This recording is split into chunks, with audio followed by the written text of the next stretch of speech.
Jésus, pour la journée que tu vas nous permettre de passer. Garde-moi pendant cette journée et protège-nous contre tout danger et tout accident. Au nom de Jésus-Christ, Amen.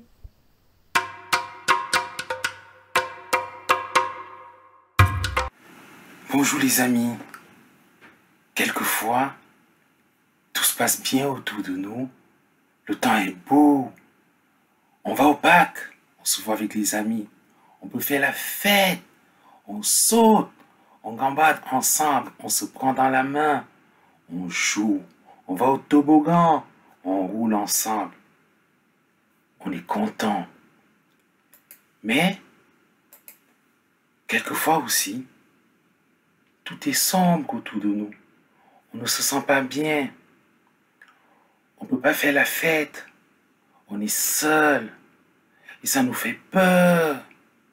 On ne sait pas ce qui se passe. Le temps n'est pas beau. Il pleut. Ça donne pas envie.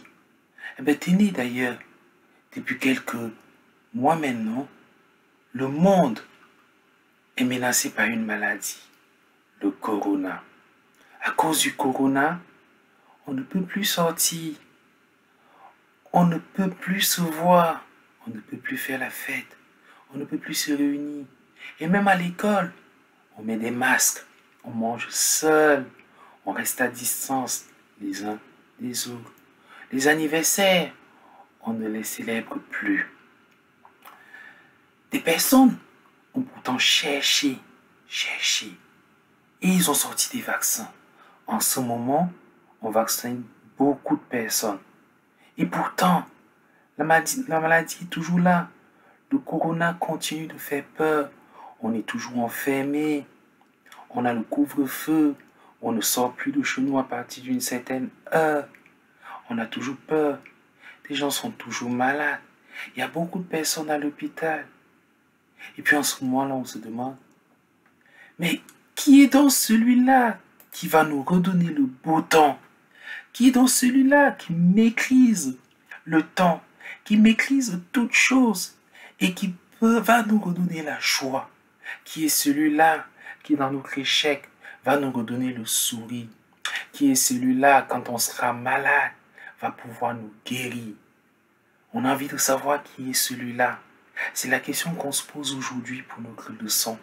Je vais vous inviter donc à bien suivre ce qui va suivre, à bien écouter ce qui va suivre, à bien regarder le petit film qu'on va vous présenter pour découvrir qui est celui-là qui est capable de maîtriser le temps pour nous redonner la joie, de maîtriser toutes choses pour nous redonner le calme et de maîtriser la maladie pour nous redonner la santé.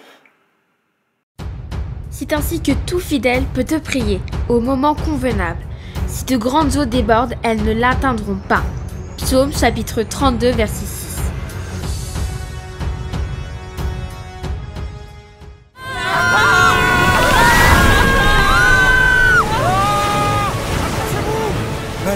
Maître, réveillez-vous, nous allons tous mourir. Pourquoi avez-vous peur? Comme votre confiance est faible.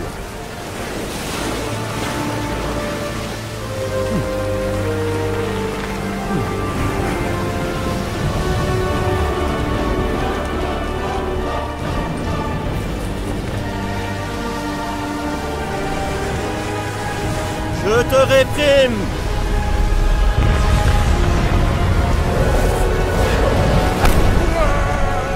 Je vous en prie, n'ayez crainte.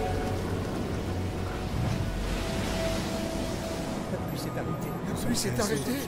Nous sommes sauvés. C'est grâce à incroyable. C'est incroyable. Nous sommes sauvés. Dieu est celui à qui obéissent même le vent et la mer. Alors ne doute pas de sa fidélité. Les gens aimaient entendre Jésus parler. Parfois des foules immenses se rassemblaient pour l'entendre. Une fois, il prêchait au bord de la mer de Galilée, et il y avait tant de monde autour de lui qu'il est monté dans le bateau pour continuer à prêcher aux gens qui se trouvaient sur le rivage. À la fin de cette longue journée, Jésus et ses disciples ont fait leur adieu au peuple, puis ont embarqué dans la barque pour se rendre dans la mer de Galilée. Jésus était fatigué, puis s'est endormi. Certains des autres hommes qui étaient sur le bateau, les disciples, étaient des pêcheurs. Ils savaient tout sur la navigation sur un bateau. Ils étaient heureux que l'eau soit belle et calme et paisible. Ils pourraient enfin se détendre. Mais bientôt, les choses ont commencé à changer. Le vent a commencé à souffler et les vagues ont poussé le bateau. Très vite, le temps changea et s'est transformé en une très mauvaise tempête. Les vagues sont devenues si grandes qu'elles remplissaient le bateau d'eau. Malgré toute cette excitation, il n'y avait qu'une seule personne sur le bateau qui n'était pas inquiète. Devine qui c'était? Jésus, oui. Il n'était pas inquiet, parce qu'il était profondément endormi. La tempête est devenue si violente que les hommes ont commencé à penser que le bateau coulerait. Ils ont pensé qu'ils pourraient tous se noyer.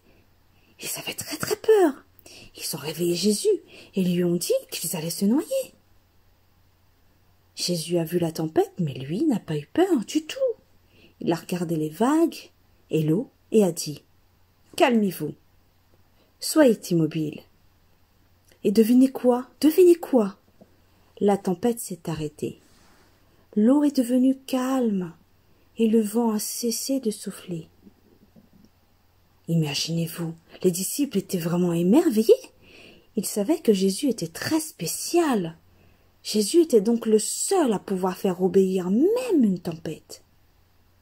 Eh bien, les enfants, tout comme les disciples, il nous arrive parfois d'avoir peur d'une chose, à tel point que l'on s'inquiète. Tu peux même faire des cauchemars, pleurer. Tu sais, c'est normal d'avoir peur. Peur des tempêtes, de la maladie, de se blesser, ou même de ce coronavirus. Mais tu sais qui est plus grand que tout cela? Jésus. Tu sais ce que nous dit Matthieu 28, verset 18? Il est dit, Jésus s'étant approché, leur parla ainsi. Tout pouvoir m'a été donné dans le ciel et sur la terre. Rappelle-toi que fit Jésus quand les disciples étaient effrayés, quand ils avaient peur. Jésus regarda les disciples et leur dit, mais pourquoi vous avez si peur? Où est votre foi? Eh bien c'est ça, voilà ce qu'il nous demande de faire. Il nous demande de faire ce choix, de lui faire confiance. Matthieu 28, verset 18, nous rappelle que Jésus est tout puissant. Et même si les tempêtes de ta vie, les problèmes peuvent être très très fortes, Jésus, le Fils de Dieu, peut les arrêter. Alors les enfants, comme vous venez de l'apprendre, Jésus-Christ est vraiment le Tout-Puissant. Il a tout pouvoir dans le ciel et sur la terre. Il a une autorité sur tout. Il a été capable de calmer la tempête par sa parole. Il l'a menacée et elle a été apaisée. L'histoire que vient de vous raconter Céline se trouve dans le Nouveau Testament de la Bible, dans le livre de Matthieu, au chapitre 8, verset 23 au verset 27. Jésus-Christ a fait d'autres choses montrant sa toute-puissance. Avez-vous envie de savoir de quoi il s'agit? Alors regardez cette petite vidéo. Victoire sur les démons. Jésus et ses disciples traversèrent la mer de Galilée. Ils rencontrèrent un homme possédé par des esprits mauvais qui vivait dans un cimetière. Il criait constamment et il se coupait avec des pierres.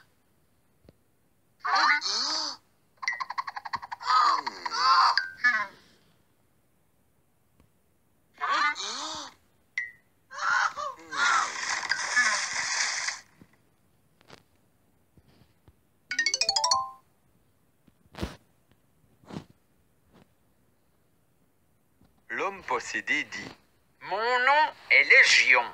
Il y a beaucoup d'esprits mauvais en moi. Jésus ordonna aux démons de partir. Ne nous fais pas de mal, Jésus.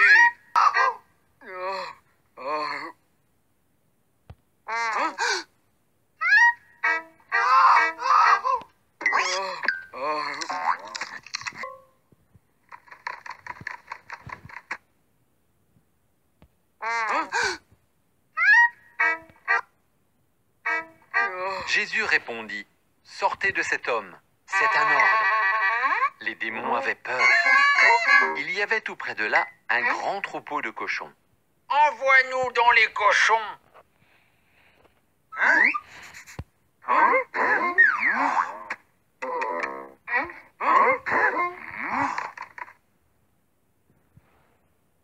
Jésus laissa les esprits mauvais entrer dans les cochons. Tout le troupeau se jeta du haut de la falaise dans la mer et s'y noya.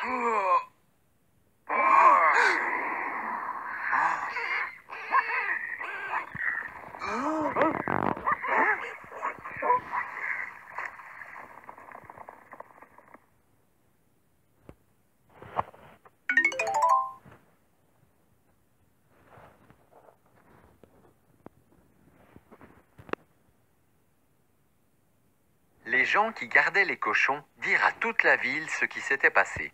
Les habitants arrivèrent aussitôt et virent l'homme que Jésus avait délivré.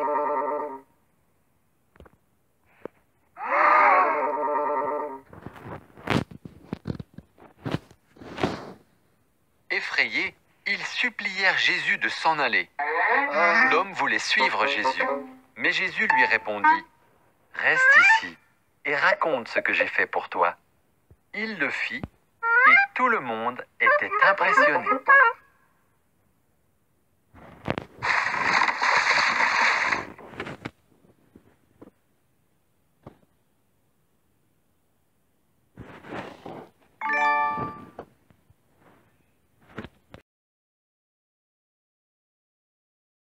Et oui, les amis, la petite histoire que vous venez de visionner est tirée du livre de Matthieu au chapitre 8, versets 28 à 34.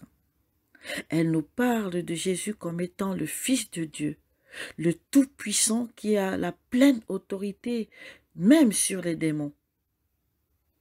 Vous avez vu cet homme de qui Jésus-Christ a chassé les démons et qu'il a délivré, cet homme qui perdu, rejeté, peut-être même considéré comme fou et qui habitait dans les cimetières, qui désormais est libre et est invité à aller en parler à ses concitoyens, les Gadaréniens.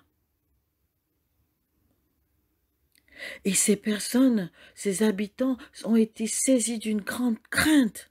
Mais qui est réellement cet homme à qui obéissent même les démons, pouvaient-ils se dire, comme les disciples dans la barque?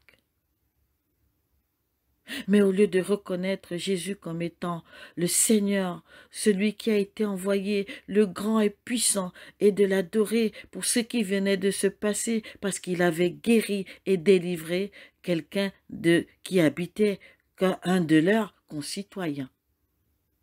Mais au lieu de ça, ils ont rejeté Jésus-Christ, le demandant de quitter leur territoire. Quel dommage, n'est-ce pas? Dans ces deux histoires, nous voyons deux fins qui sont différentes. Dans la tempête apaisée, les disciples adorent Jésus-Christ pour ce qu'il vient de voir, ce grand miracle s'opérer sous leurs yeux. Mais dans l'histoire du démoniaque guéri, hélas, les habitants le rejettent et lui demandent de s'éloigner d'eux. Dans toutes ces deux histoires, nous voyons des hommes qui ont eu peur, qui ont été saisis d'une grande crainte.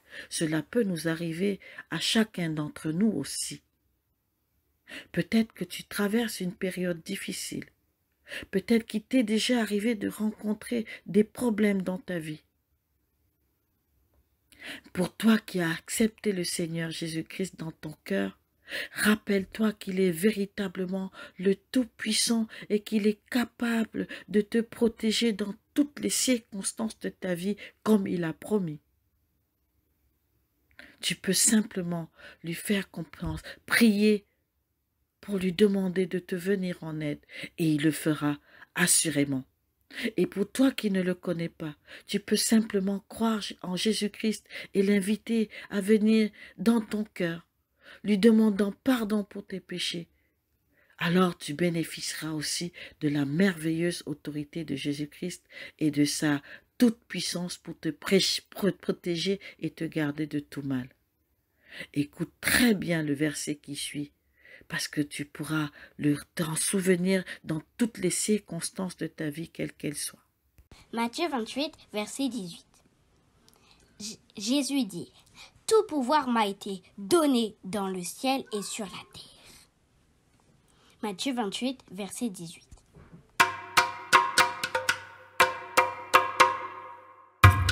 Nous allons prier.